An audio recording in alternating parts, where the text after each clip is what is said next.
A call about an unidentified flying object turns a diner into an enthralling mystery. Will the Real Martian stand up?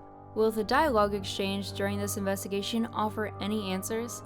Well, we can only find out together whilst we dine, drive in, and dive into what's to be served in The Twilight Zone. The initial premise of this story, titled The Night of the Big Rain, was about characters left in a small community due to a bridge blocked by a torrential rain, and with the reveal of a race of alien dogs planning an invasion. And in its place, we have a more person-centric cast entering the picture, and with a fitting title inspired by a game show slogan. In this episode, two state troopers are amidst a snowstorm as they are set out to investigate a report of an unidentified flying object.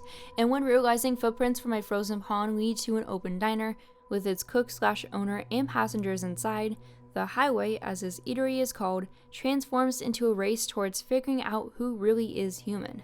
To start off, this particular episode is very character driven and I love it. To me, what makes the dialogue and cues for the storyline flow like a melody is how we get to attain relationships within this diner.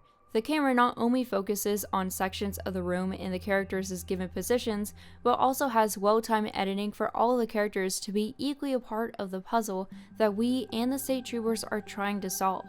And that really is a special attribute to The Twilight Zone as a whole, including some inserted references to Sterling himself. Inside the diner, you have troopers Dan Perry and Bill Paget, who are quite direct whilst being empathetic to the situation.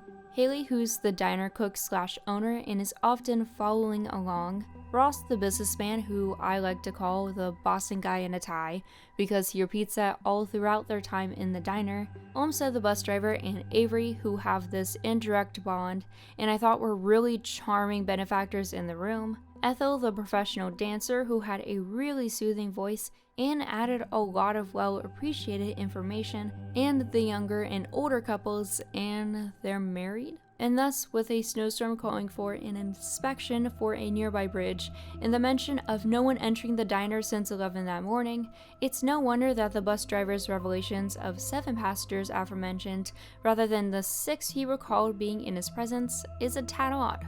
Not to mention the instances where the jukebox would play and cut off music, the lights turn on and off on their own, the sugar containers would just explode out of nowhere, and the ringing payphone that would foreshadow a call that wasn't as it seemed.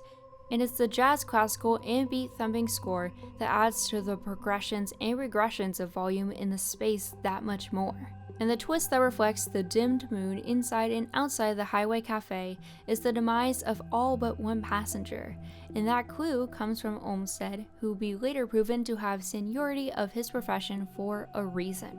Are they sure about that bridge? I don't like that sucker. She swings in the wind and she's not a suspension.